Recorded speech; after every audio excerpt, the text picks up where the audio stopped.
Retail sales tumble, breaking a 15-year record. Canberra hopes for good news on barley tariffs, and why the Indian Premier League is hurting long-form cricket. Welcome to Fear and Greed Business News, Australia's best business podcast. It is Friday, the 4th of August, 2023. I'm Michael Thompson, and good morning, Sean Aylmer. Good morning, Michael. Sean, after the show, you've got a really interesting interview today about property. You're speaking with Justin Brown, the chairman of CBRE Residential Projects. Yeah, so we get into some depth about what's going on in the property market, particularly on the supply side of the equation. So we talk about immigration and the need to get more apartments, more properties built. But how do we do it? And so Justin has some great insights into that, the role of government, the role of regulation, how things need to change. A really fascinating chat. Yeah, CBRE are supporters of this podcast. The interview went in directions that I wasn't actually expecting. I found it really, really interesting. So it is worth sticking around for this one. The main story, though, this morning, Sean, for the first time in 15 years, retail sales have fallen for 3 consecutive quarters as cost of living pressures really take hold of everyday Australians.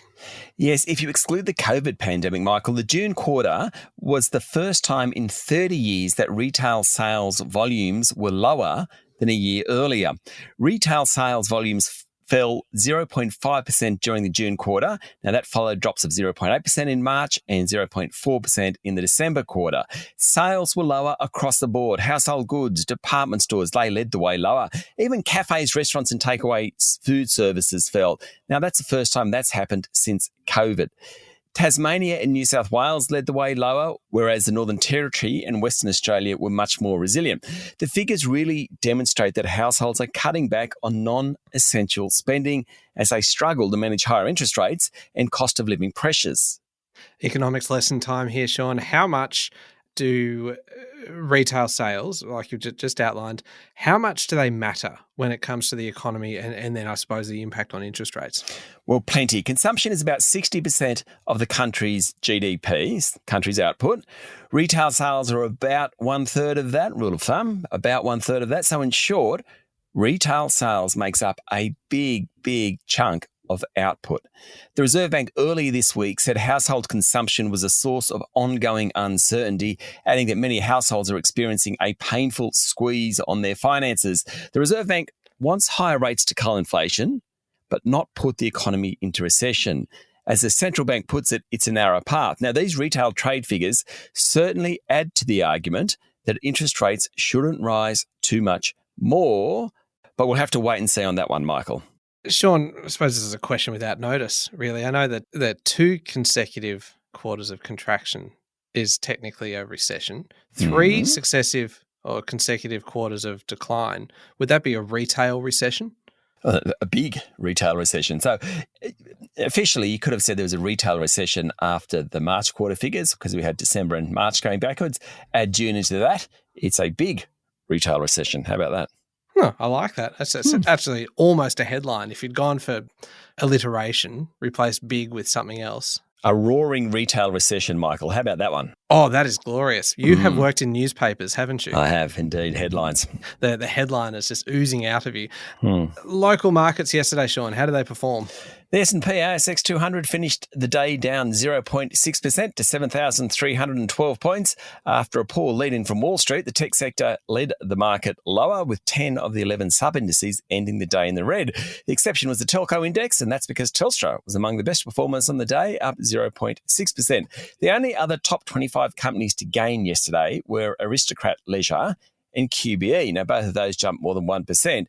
But really, the story yesterday was all about worries about a slowing economy, higher interest rates, and that weak lead-in from Wall Street. James Hardie and Xero both dropped more than 3%.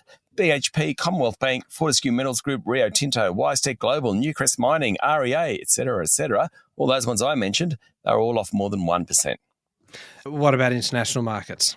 Well, I mentioned this. It's been a bit rough on Wall Street. Yesterday morning, the S&P 500 closed down 1.4%, which was its worst day since April. The tech-heavy Nasdaq dropped 2.2%. August is normally a slow trading month in the US. It's summer. People go away. Not at the moment. News that ratings agency Fitch had cut the US's sovereign rating to AA+ from AAA really unnerved investors.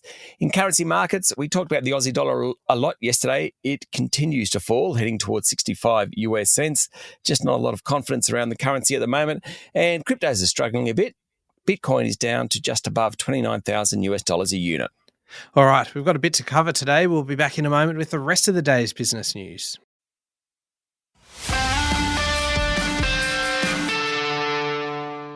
Sean, Canberra expects to hear within days on China's 4-month review of its punitive tariffs on Australian barley exports.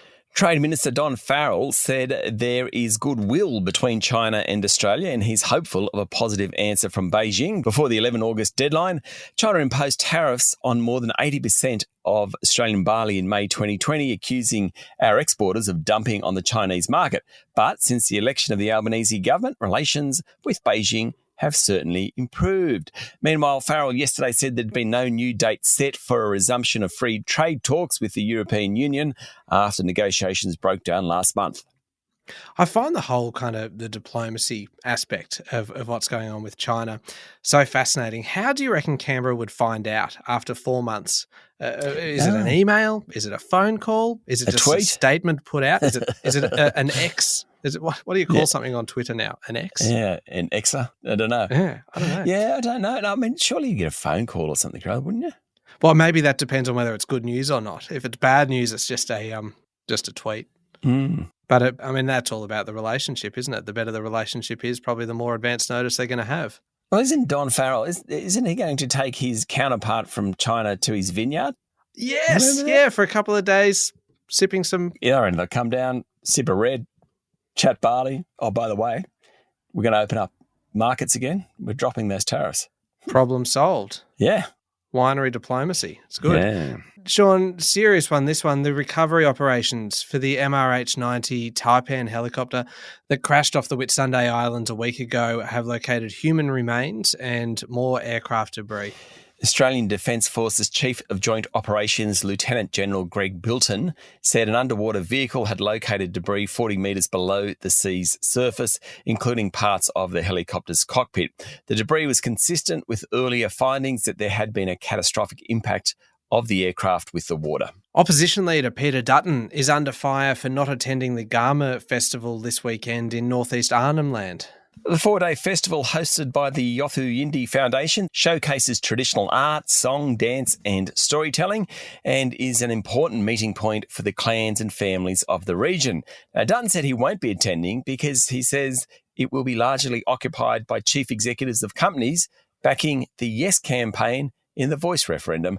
Dutton said he had already visited Indigenous communities in East Arnhem Land, Laverton, Leonora, Alice Springs and Darwin this year. Now, this next story is interesting, Sean, and it feels a little bit like it could be a sleeper story, one that we'll be hearing a little bit more about later on. Assistant Treasurer Stephen Jones says there needs to be a conversation about the use of superannuation for bequests amid a, quote, crisis of funding in the aged care sector. Yes, Jones said the purpose of superannuation is to provide for retirement income, not to provide for inheritances. He told the ABC that it's odd that in a system about retirement income, a third of the cheques written by superannuation funds are bequests, i.e. inheritance.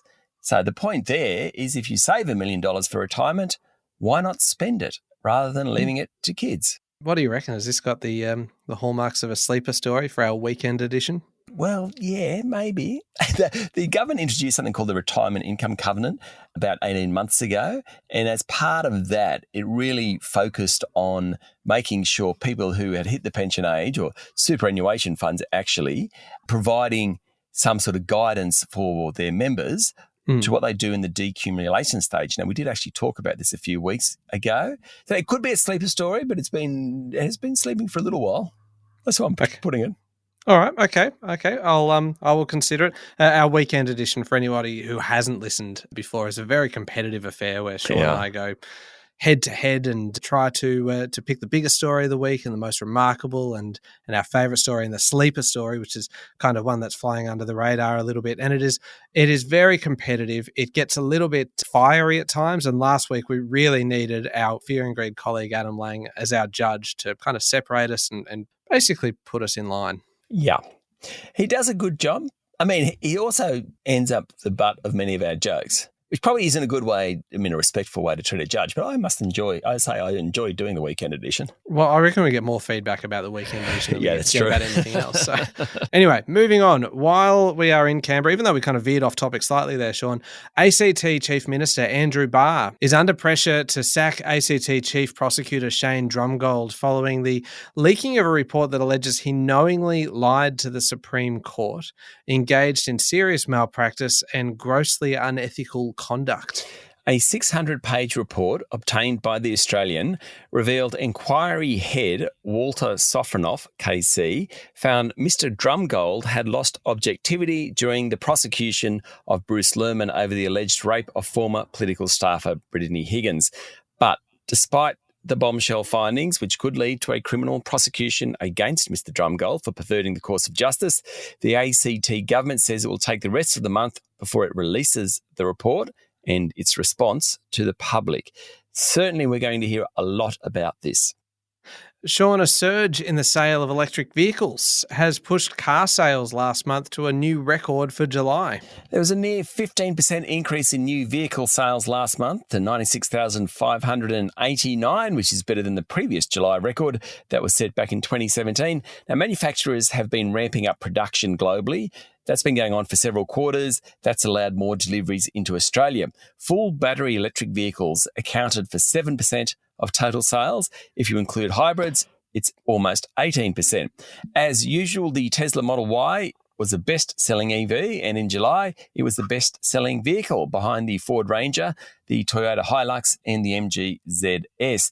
Now, the MG ZS is an SUV. What I kind of found interesting in the data, just 3 in 5 cars sold, or 59%, sold during the month were SUVs. It makes sense. You have big speed bumps in suburbia. That's right. Sure. That's right. The whole idea that, you want to have fuel-efficient cars, and the cars are a lot more fuel-efficient. Internal combustion cars are much more fuel-efficient than they used to be. But still, SUVs tend to be larger cars. Sean, Link Group will report a more than $400 million loss for the last financial year, thanks to costs associated with its exit from its troubled UK business.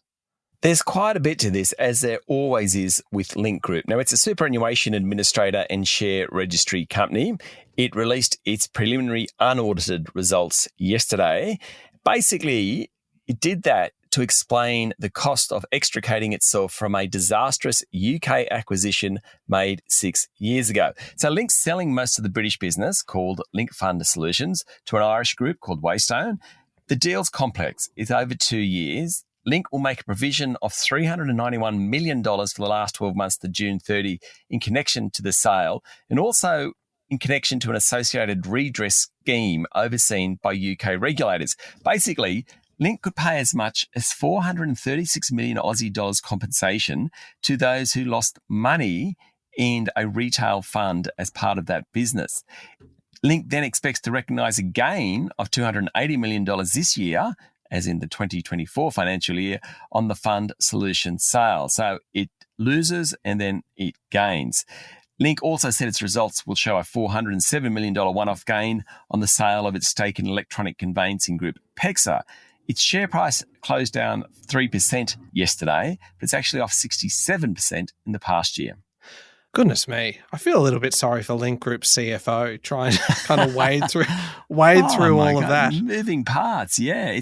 Link, I've followed Link for a long time, and it's been I have always found it a very hard company to fully understand, because it has obviously the European, the UK stuff has been a disaster, but it also owned PEXA, and then was being bid for at one point, and they were trying to offload PEXA so it could be sold. Yeah. Anyway, very confusing company. Well, along the same theme, Sean, Downer EDI said it will report a loss of around $386 million after writing off almost $550 million in goodwill and assets, sending its share price down 3%. Another bad news story. Downer reports in a week's time, and yesterday it delivered yet another profit warning.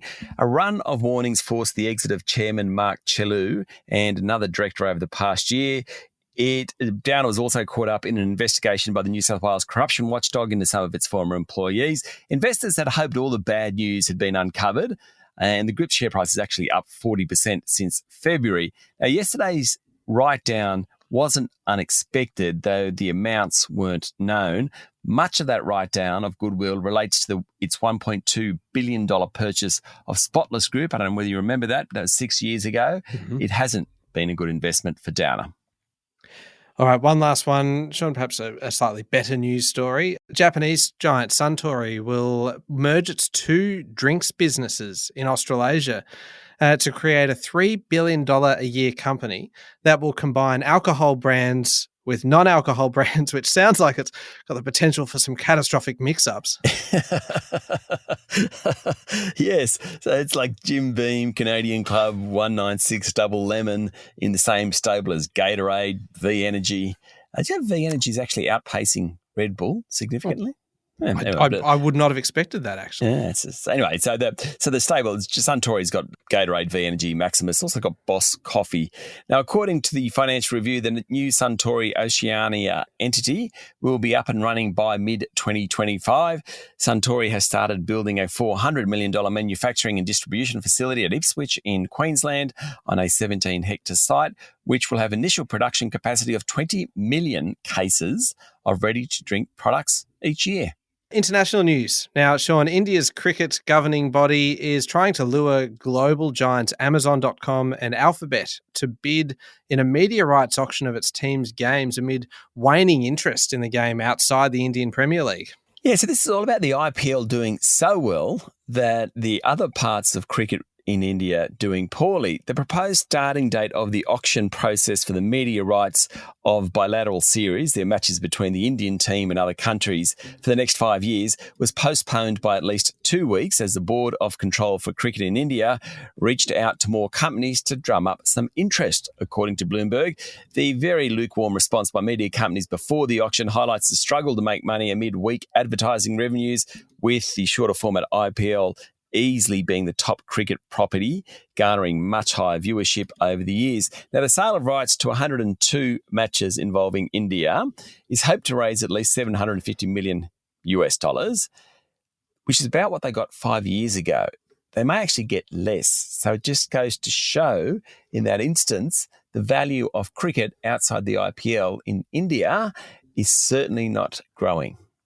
Sean, the average workday shrank by 37 minutes in the past year. That's a big drop, and fewer people are doing overtime shifts, which may be a result of COVID triggering more consideration of work-life balance. So time spent at work has fallen to 10 hours from more than 10 and a half at the end of the second quarter 2022, according to a study by workforce analytics firm Active Track. Productivity hasn't slipped though, which is interesting. It suggests that individuals are being more productive. The research analysed 38 million hours worked by more than 134,000 employees globally across industries like financial services, healthcare, insurance, professional services. So these are very much white-collar industries. Anyway, they're working less.